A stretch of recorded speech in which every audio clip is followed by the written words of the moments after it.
We are Muskegon County at Work, spotlighting workers of local governments throughout our county, revealing what it takes to make our communities comfortable and safe. Hello, everybody. Welcome to another episode of Muskegon County Municipalities at Work. Your host here, DJ Hilson, where we get to explore the various avenues and crooks and crannies, if you will, of municipal government, and hopefully give you an opportunity to educate yourself as to the various areas of government that you may or may not know, and their importance that really makes our community thrive. Today, I have the honor, privilege, and pleasure of interviewing Rebecca St. Clair. Hello. Hello. Thank you for joining us today for this episode. Really appreciate it.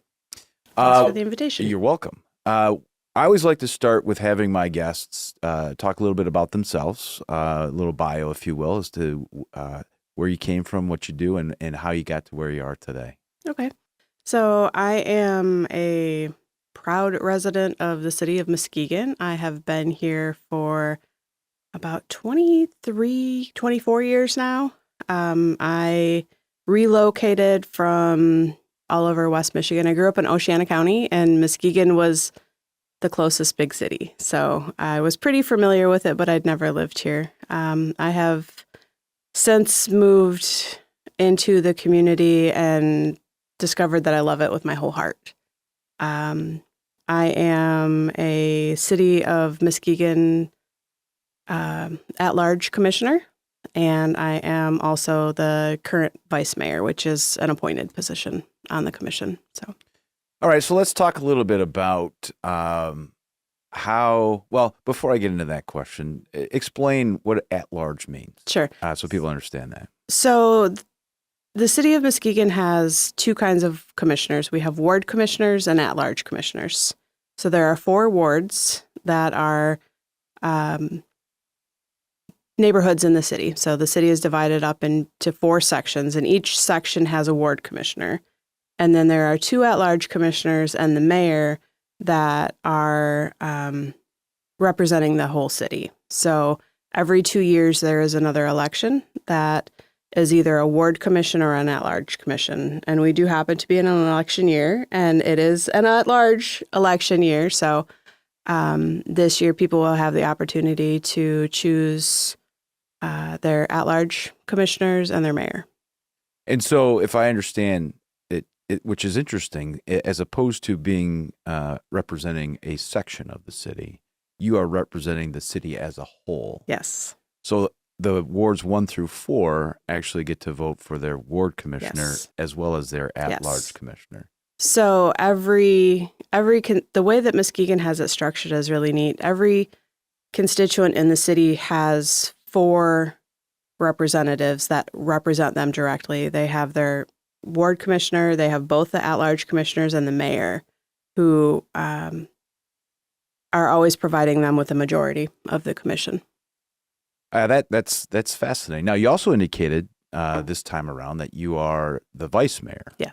And explain a little bit about the process that got you that opportunity and the roles and responsibilities of the vice mayor. So our vice mayor is chosen by the commission body at the organizational meeting after each election. So it is something that my fellow commissioners chose. It is mostly a ceremonial role. I do run the meetings if the mayor is unavailable. I will say that our current mayor is always there. So I have only had one opportunity to run the meeting, but if he were to be unavailable, that would become my job. So. Well, it's kind of a nice feeling where your peers decided, you know what, you deserve this opportunity because of your personality, your leadership skills.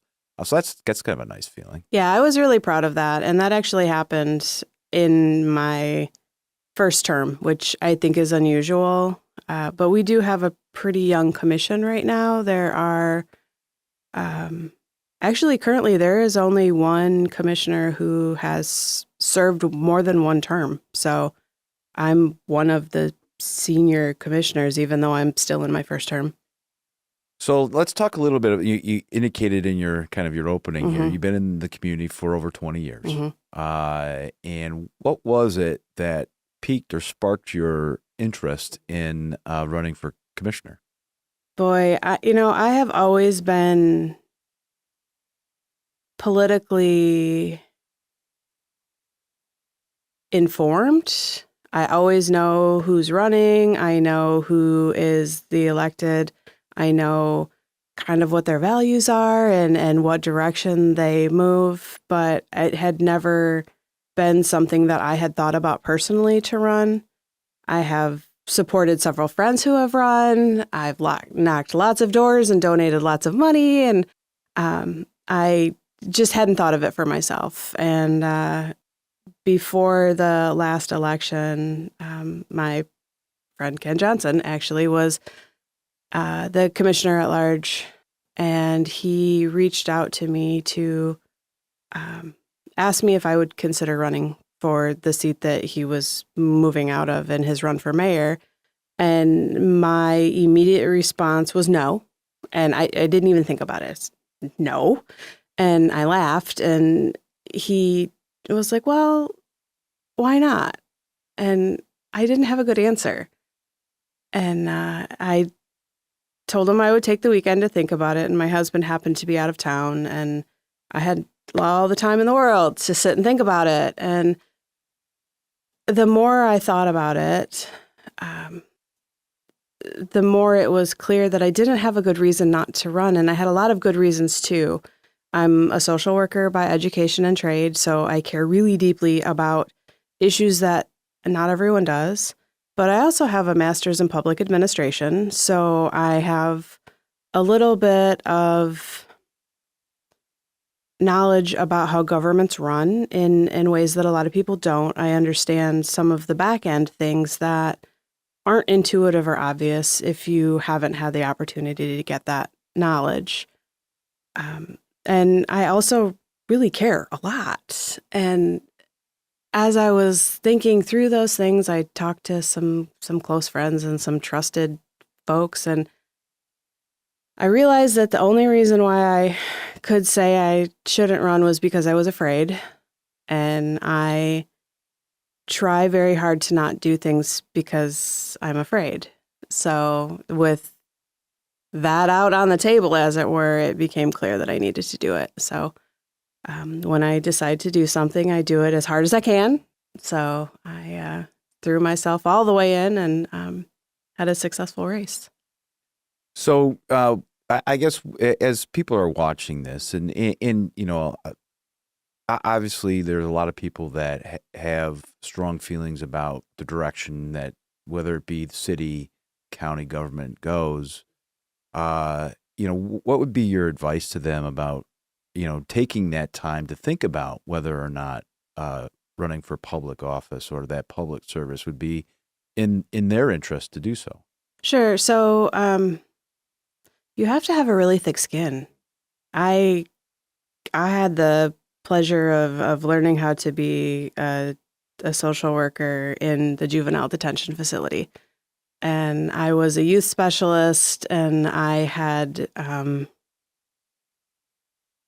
I loved everything about that job. And the kids that came in sometimes had pretty wicked mouths, and they were in there because they had done things and they were very afraid and they would lash out. And I learned really quickly that I couldn't take anything personally, that it wasn't about me. It really had nothing to do with me, and that it was mostly their fear talking. And that equipped me to be fairly Teflon about what people say or think about me. If you don't love me, you probably can't hurt my feelings. And that's really important, because in these times, it is really hard to be an elected. And if you aren't able to let things roll off, it's not going to work out for you.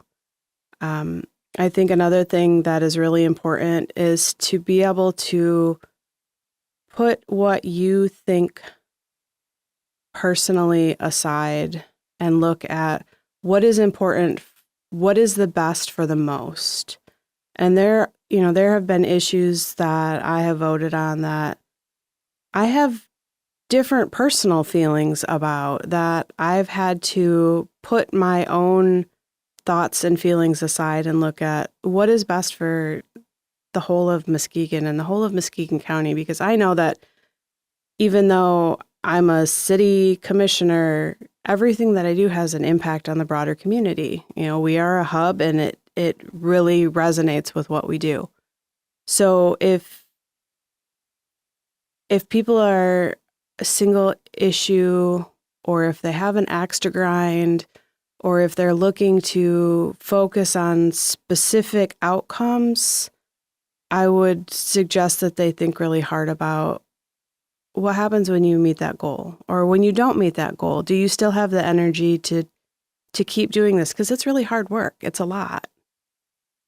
It's a great perspective, because I think a lot of times, and this is true on the national level and drill it down to the local level, there's this perception that people come into to these positions with agendas, right? And maybe there's some truth to that, but I think you have hit it on the head, this idea that in order to accomplish the greater good, we have to compromise sometimes on our own. Often. But in the end, right, it's not about, I love what you said. It's not about me. It's about the people that we serve. And that's just a really fresh perspective. So thank you for that. So let's talk a little bit about, obviously you've been in the community for a number of years. There's been some significant changes that have occurred. Yeah, absolutely. What have been some of the highlights for you as you sit in your position that you've seen, that you've thought, man, we really knocked it out of the park on this one? There has been such forward movement with housing and growth in the community. There's a huge housing crisis in the whole country, and Muskegon has been very deliberate in getting ahead of that. And they were working on this before I came on the commission, so I cannot take all the credit. But I will say that I have wholeheartedly thrown all of my weight behind it to try and move it forward. And there was a housing study done early in 2-3 years ago now, and it was established that Muskegon would have a shortage of 3,000 housing units at every price point within 5 years. That's huge numbers. And as a social worker, I work for the community mental health system, so I am really aware of how difficult housing is already. And if we are losing the capacity for 3,000 housing units, the impact on the community is so profound. So the city has attacked the housing unit on every front possible. We have worked really hard to bring in developers. We have worked really hard to acquire tax credits to make housing affordable. We took $5 million of the ARPA funds that the city got and put that into basically a revolving housing fund. And we have such smart people on our staff. I am continually blown away at the way that they make nothing work. And this revolving housing fund is building houses on city-owned vacant lots and then selling them at less cost than it took to build them. And we're able to do that because there's a scattered brownfield tax capture that continues to pay the money back into the fund. So we are able to provide new built homes for low-income families and sustain that. And that's just incredible. Those things aren't being done anywhere in the country. And in fact, the City of Muskegon is up for an award, and I forget the name of the award, but it's very prestigious. And We are one of very few communities, I think it's 5, that have been nominated for this award that is being recognized because of this housing initiative. Well, yeah, and I think if you drive through the city of Muskegon, you see evidence of all that, right? Yeah. From the single family homes to the multi-unit dwellings that are being built, as you indicated, at all price points. The Shaw, there's a ribbon or a groundbreaking on Monday that I'm going to for the Shaw Walker building, and that rotting carcass of a building that has been, the bane of that side of the city for decades now is going to become an incredible amenity and an opportunity for people at every house, at every price point for housing.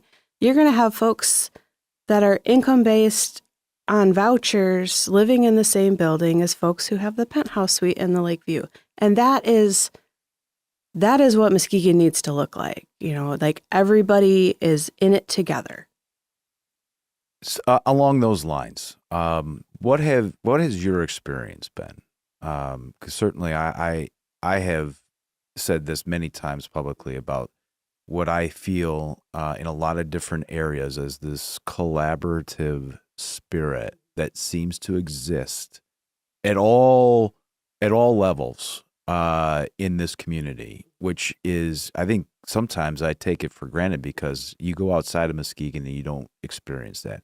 What have you experienced when it comes to that idea of collaboration and cooperation amongst the various stakeholders in this community? I think that that's something that you're right, that I think we take for granted because we're so good at it. And I think that comes from a place of deficit that Muskegon has struggled for, 40 years now. Is that safe to say?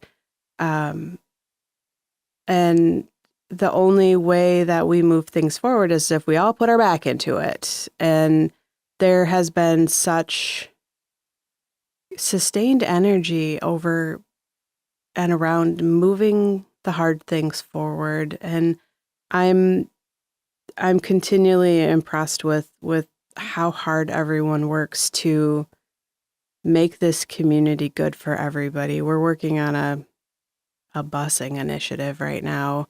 The county owns the bus system and they would like to not. And there has been a lot of focus on how do we build an authority? And that has to be a collaborative effort between all of the municipalities that would use that. And we're not there yet. And that's something that I think we're still in the middle of pushing really hard to develop an authority and get all of the players at the table. And I think we'll get there. And I think that will be an effort that some communities will get less benefit from while they're contributing, but they can contribute more. And sometimes doing for others, even though you don't see an immediate benefit from it, is the best gift that you can give. So I think, the busing authority is something that we're still working on, but I think that that's one of those things that will really create a better Muskegon County in general. Yeah, I mean, certainly public transportation is, I think, the next step. 100% agree with you on that. You mentioned before the incredible work that the staff does, all right? And I think a lot of people don't quite understand or appreciate that although it's the commissioner and the mayor that sit up front, and they're on the the TV show, right? You're on TV. Yeah. But there's a lot of work that happens leading up to those meetings. Talk about that a little bit, please. So I think I probably annoy people in commission meetings because I will frequently reference the fact that I am a social worker and not an engineer or a Recs director or a public safety officer, and that I know enough to know what I don't know. And that my role is to inform myself as much as I can, but also to understand that that is not my area of expertise. And I need to humble myself and listen when I don't know what the answer is, I need to find the person who does. And I think that that can be challenging for folks when they get elected. It's suddenly you are expected to be an authority, and people treat you like you are an authority, even when you're not. And I think that is something that more electeds could work on finding humility and making it okay to say, I don't know the answer to that, and I'm not going to make it up. I just went through a 6-week training program on citizens planner, on zoning and planning, and all of these things that planners have whole degrees in. And as a commissioner, I felt like I needed to learn more. And one of the things that they talked about at the very first session was government by bluff. Don't do it. Like, if you don't know what the answer is, don't make it up. And that just really stuck with me. I'm like, okay, government by bluff. I see that all the time. And I am really comfortable with saying, I don't know what that is. I'm going to see if I can find out the answer for you, but I don't know what it is. Well, and I think, certainly as you've recognized, and what I think citizens need to appreciate is that it does take a good foundation, people who are experts in those various fields to inform those that are making those critical decisions. And that to me is what makes certainly local government successful, when you've got a great team supporting you, right? So let's talk a little bit about some of the challenges that you've either faced or see that the city has coming, because obviously it's always never, unicorns, rainbows, and roses Sure. all the time. What are the challenges that our city is facing these days? So the housing issue continues. As hard as we work, we're not all the way in front of it. We have programmed about 1,500 of the 3,000 units, and they're still working on it, but we're 3 years into that 5-year timeline. Are we going to double that? I don't know. That continues to be a real challenge. And with that, people have really strong feelings about their community and their neighborhoods and what it feels like. And as we have been working on that, we have done things that don't feel good to people. The housing complexes that are going in some communities, not everybody wants to live next door to a housing complex. The short-term rental ordinance that we put in place, people really had strong feelings about that, and that's valid. There are a lot of folks who took the opportunity to build a second income or a whole income. There are folks that's their business now, is running short-term rentals, and they're entitled to do that. And it also has an impact on housing and what a neighborhood feels like and what we are perceived as by the community. Are we a beach town, or are we a place that people want to come and raise a family? Because unfortunately, those things conflict with each other. And we have worked really hard to find a balance, but it's never a perfect fit.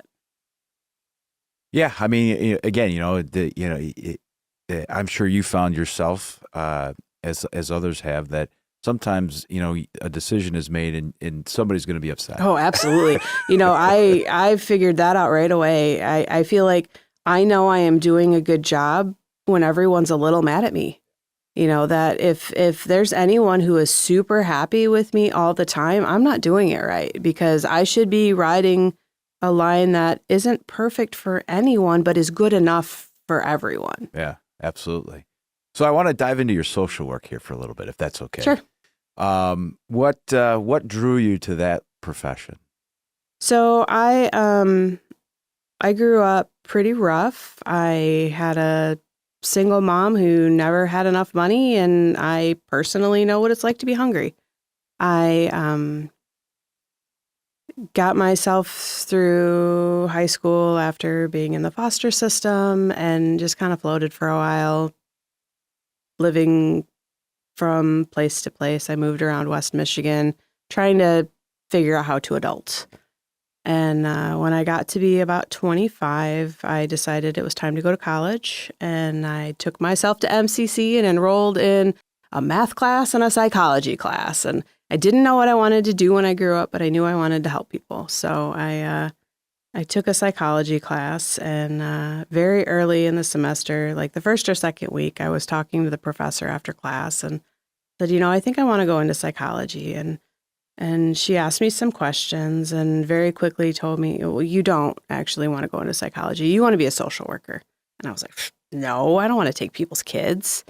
And she was like, no, that's not what social work is. That's social services. That's different. You need to do me a favor and do some research this week. And I'm old enough that this was pre-easy internet. So I actually had to go to the library and look up what is a social worker. And I did. And I was like, oh, she's right. That is what I want to do. So I enrolled myself in the social work program at Grand Valley and finished my bachelor's and got my master's. And very quickly, this August, I will have worked for the county for 20 years, which I don't know how that happened.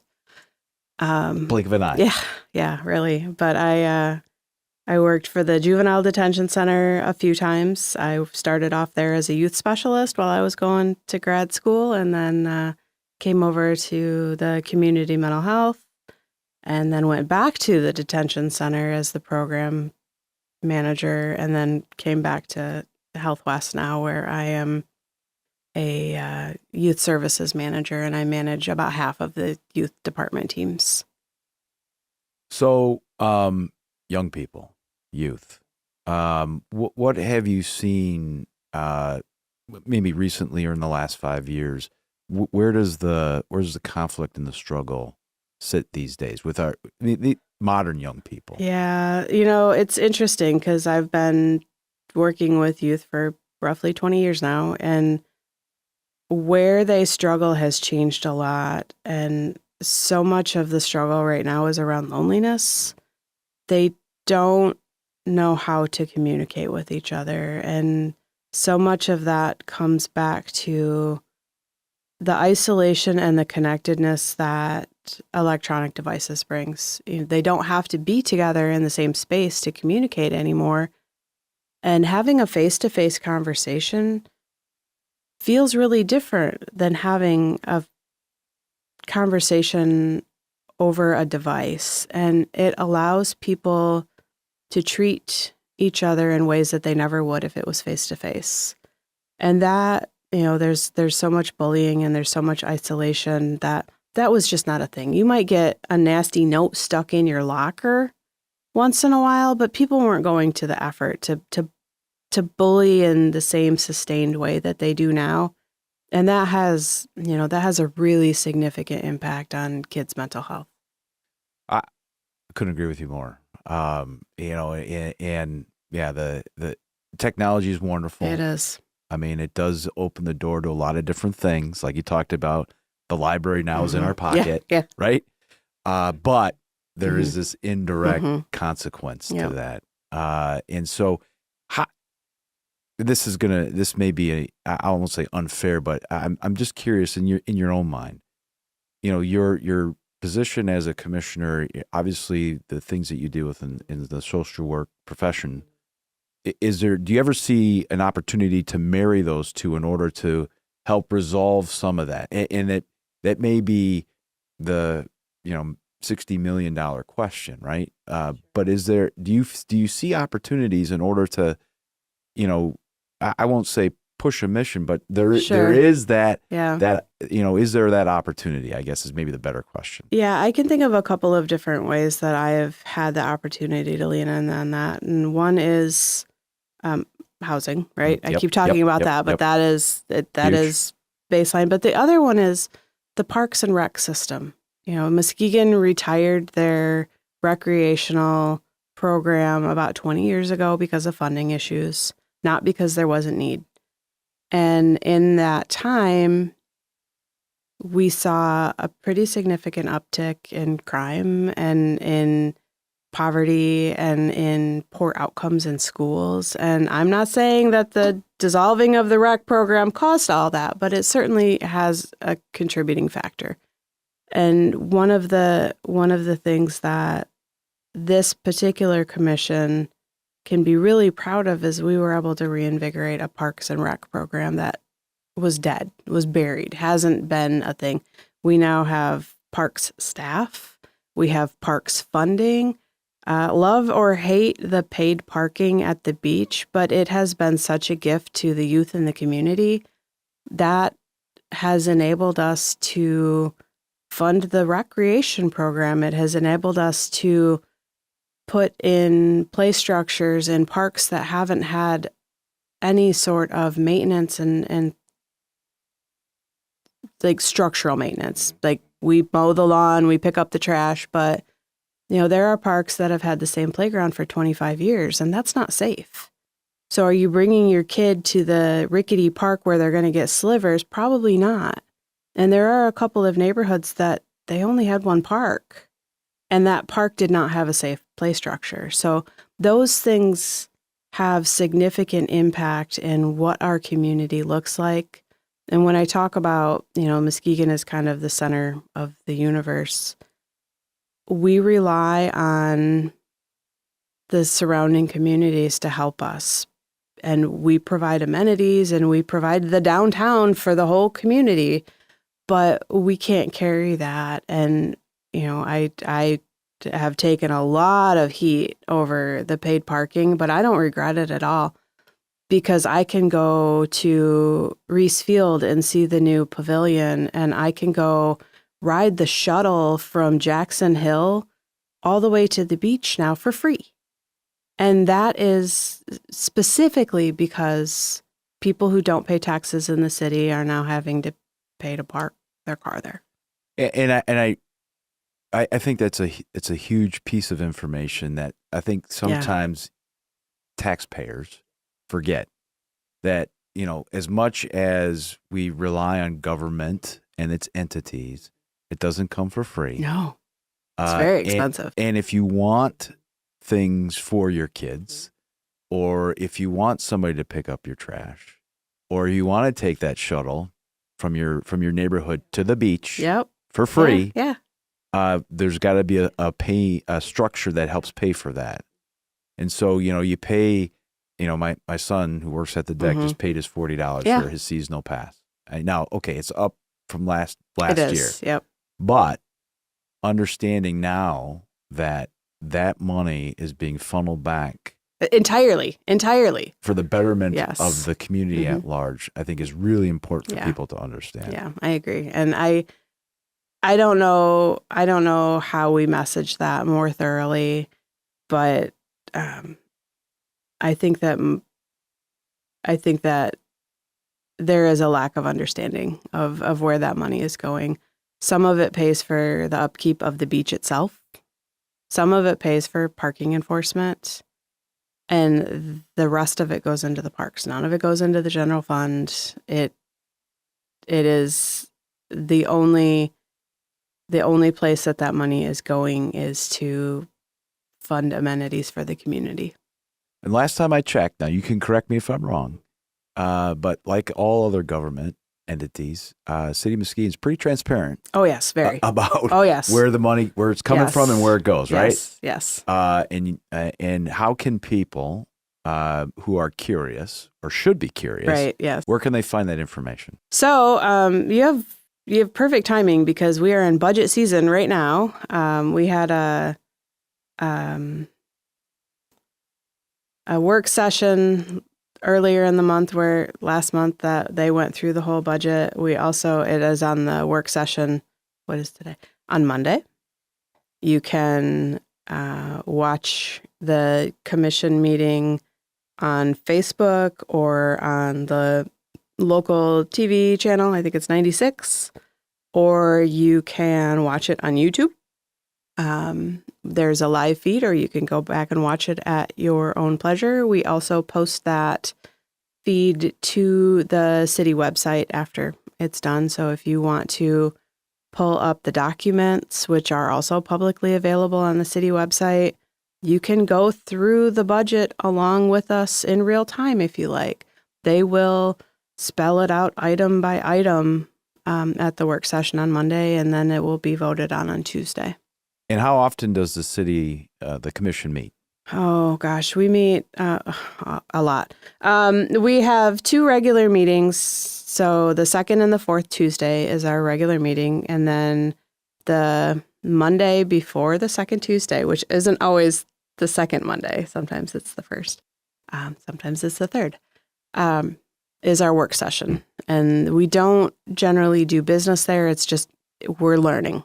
That is when staff have the opportunity to share information and teach us what we need to know about upcoming things. We also have quarterly legislative policy meeting, which is also public. It's not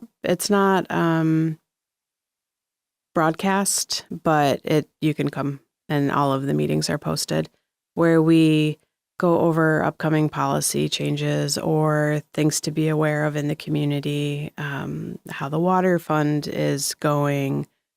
And then we also have regular special meetings that are announced in advance. And every time the commission has a quorum, it's a public meeting. So if there are 4 of us in a room, you can be there. And our staff are extremely diligent about making sure that we are following the rules. And there have been times that there was supposed to be a meeting and there wasn't a quorum. There was only 3, and they still canceled it because it was a commission-appointed meeting and they forgot to publish it. So we didn't have it until it had been published appropriately. So they take it very seriously. Yeah, I mean, and again, anybody who's interested in learning more about what the City of Muskegon is doing, obviously the City of Muskegon has a robust website. Yes. You can find a whole bunch of information there. Certainly, if you're old-fashioned, phone call typically will walk get you. in, yep. Or go down to City Hall. Yeah, our staff are friendly and helpful. Yeah, so that there's an abundance of avenues, if you will, to learn more and to stay informed. I mean, I think that's the important thing, right? Is to stay informed. So what does the future look like? If you were to highlight 1 or 2 things coming up here in the future that you're excited about for the city, what does that entail? So we've been working on, housing. We're still working on housing. Have I mentioned we're working on housing? But we're continuing to pull on that. I talked about the parks. That has been an incredible opportunity and one that's going to continue to grow. We're also looking at how do we best utilize the amenities that we have in the community, and is city property being used for the best and highest good? And that's something that people have really strong feelings about, and I think it's important to respect that. And again, when I talk about I need to find a spot where nobody is thrilled with me, Fisherman's Landing. Yeah, right? Yeah, that is one of those things that people really love Fisherman's Landing and people really don't love Mart Dock. And not the physical structure in the middle of the downtown is not a beautiful site. And it both of those things can be true. And, navigating what is this going to look like, and what are our opportunities with this? And does it make sense to keep things as they are currently, or do we have opportunities to benefit more people? And if we do have more opportunities to benefit more people, I have to look at that. Well, I mean, I think the biggest example of that, look at Western Avenue, right? Absolutely. Yeah, absolutely. I know you were here and I was here when it was kind of a desert. Yeah. I remember the mall. We used to come to Muskegon to go to the mall to buy school shoes and ice cream like once a year. Yeah. And now look at it today. Yeah. That great answer. Great answer. Well, Rebecca, thank you. Mm-hmm. Thank you for being here. Thank you for your service to not only the city of Muskegon and your commissioner role, but to our youth at Health West. Really appreciate vital service. So again, thank you for that. Thank you for having me. You're welcome. Ladies and gentlemen, that concludes this episode of Muskegon County Municipalities at Work. Continue to watch these episodes to learn more about your local units of government. Whether you live in the city of Muskegon or in Muskegon County, it's really vital that we know how all our different communities are working in the functions and certainly the amenities they provide to their citizens. As always, this program is not possible without the ingenuity of one Michael Vogus.